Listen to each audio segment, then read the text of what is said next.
We are tracking Joe Biden's first official trip as president, hitting Wisconsin to rally broad support for his COVID relief plan. You see him leaving there, the approach harkening back to a model where presidents go directly to the people, which is itself a break with the current D.C. conventional wisdom that this cannot work. In fact, here we are looking at live pictures of President Biden taking off there in Air Force One.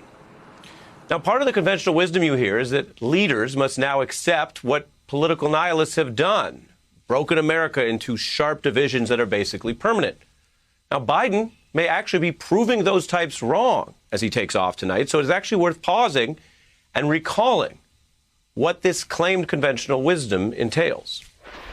The country's in real trouble. We've got a very sharply divided society. The divide that splits this nation. Are we going to continue to exacerbate the darkness, the division? There's so much division, not only within our party, but within our country right now. The political polarization is only going to get worse. In such a divided country, presidents who come into office don't all of a sudden, even if they win a close election, it used to start with like a honeymoon period.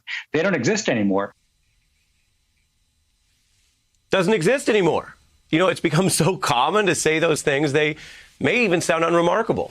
Why are you showing me this on the news tonight, Ari? Well, whether it comes from pundits or even an Obama veteran like David Plouffe there, this is a common sentiment based on predictions, not actual facts.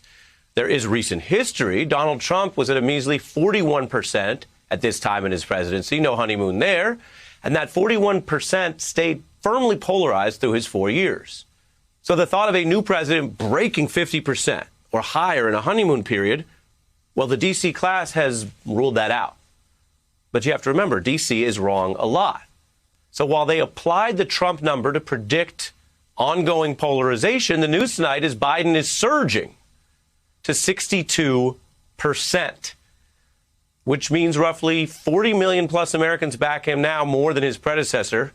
And he's higher than the last two Republican presidents at this point. Biden's disapproval, meanwhile, you'll see there, is just a third. So if you just leave this up on your screen, you are actually looking tonight at a record-breaking number for the past 4+ years, surging to 62% by Joe Biden. Now, his support includes 1 out of 10 Republicans already. That overall approval means Joe Biden is winning over the approval of some Trump voters. This is new. This is happening across millions of Americans. It's a sea change in views of a new administration. It is also true that elected Republicans are deeply partisan and obstructionist in their governance. But if you look outside Washington, you see Biden winning people over with this focus on nuts and bolts policy to combat COVID and grow the economy. And it may not hurt that he's talked up unity and an open door for Republicans, too. President Biden is going to be in Milwaukee on Tuesday. What are you hoping to hear from the president? This next stimulus package, now that the impeachment trials are all over. And it's just too much violence. I'm looking forward for Joe Biden to address is the COVID situation and how we can make this better. I'm a Trump supporter, but I'm okay with it. I'm in the military. I think he'll still do a good job. So it's fair to say you're no longer drinking the Trump Kool-Aid, but you're willing to have coffee with Joe Biden. Yes. Yes. Well, going from QAnon Kool-Aid to a sober cup of coffee may be progress for many Americans. And those people you just saw are just some of the actual faces that account for Biden winning. A total vote of 51% in November, but now cruising to this jump, this burst, this 62% approval, something Donald Trump never pulled off. Now, Biden's also trying to do something a little different than Obama 1.0. He is aiming for strength with unity, banking this wide support that may pressure or welcome Republicans to join him, while also saying he'll link with liberals ready to go it alone on legislation when they can, which he did already begin with COVID relief. It's a multi-step strategy.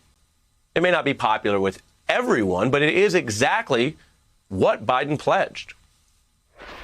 Folks, I'm running as a proud Democrat, but I'll govern as an American president to unite and to heal. Whether you voted for me or against me, and I'm going to make sure that you're represented. Joe Biden is a man for our times that call for all of us to take off our partisan hats and put our nation first. To restore the soul and secure the future of America requires so much more than words. It requires the most elusive of all things in a democracy, unity. Many D.C. pundits said unity would be impossible. This new Biden surge, this news right now, shows it's at least partially possible at the grassroots. Now, let's be clear about the political environment. Others point out even wide grassroots support for Biden won't budge Mitch McConnell's strategy. A man who dubs himself the Grim Reaper is firm on his goals. And that's pretty clear. But McConnell also gave one of the most contradictory speeches of his life this weekend as several senators walked away from him. Trump did take over the GOP, but he also helped break its legendary discipline in the modern era. Think about this week, state party officials censoring federal GOP party officials for convicting their defeated leader or talking up his possible imprisonment. They have a mess on their hands. Now, Biden's team says he's offering more than a contrast in tone, that this is about actually governing, which can win over people. And if he wins over voters, including some of those Republicans I mentioned, and if their own representatives won't come along, especially on urgent items like COVID relief, then any rational leader must still be ready to act without them.